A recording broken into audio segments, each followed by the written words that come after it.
you set the cat amongst the tech pigeons when you came out very strongly against moonlighting. There's a big backlash. You're very young, but some of the young techies look at you with immense suspicion. Let's start by why you took the position that you did, because it kind of been going on in the shadows for a long time, and then you decided that enough is enough, you needed to speak out. Let's start from there. So Rahul, you love controversy, don't you? You want to start with controversy. Look, I think it's been blown completely out of proportion, right? If you simply look at the term moonlighting, it means having a second job secretively. And the simple argument was that, you have a contract with an organization, and violating that contract by having a second job secretively is not right. And it's as simple as that.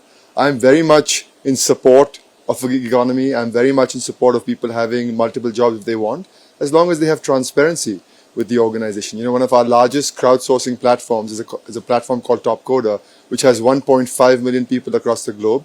Many of those are people we leverage in projects that we drive. So the point simply is that if you have a contract with the organization, you need to honor that contract with the organization in a transparent manner. So it was as simple as that.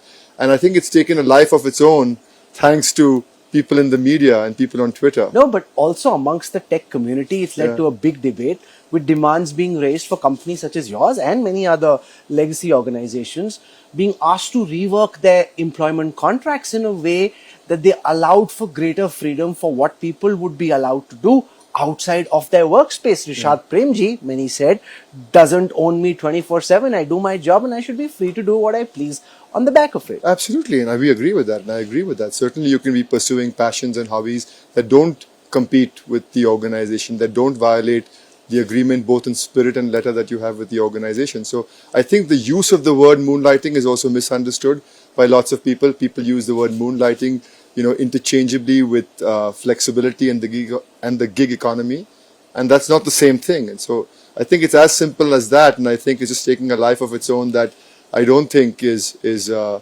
fair both to the company or to tech employees across the world. So take us through some of the reactions you got. I heard you had lots of hate mail coming your way and nasty reactions as well. No, I not particularly. People have reactions and people are entitled to their reactions, but I think a lot of words of support and encouragement that people agree fundamentally with that philosophy of being fair to the organization that you work with. So I'm repeating myself. I think this is being blown out of context and proportion, and it shouldn't be.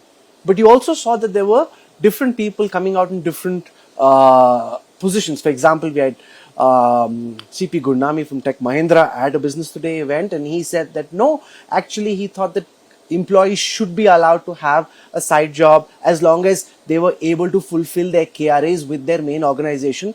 Even if it was in roughly the same sector, they should be allowed to do something on their own.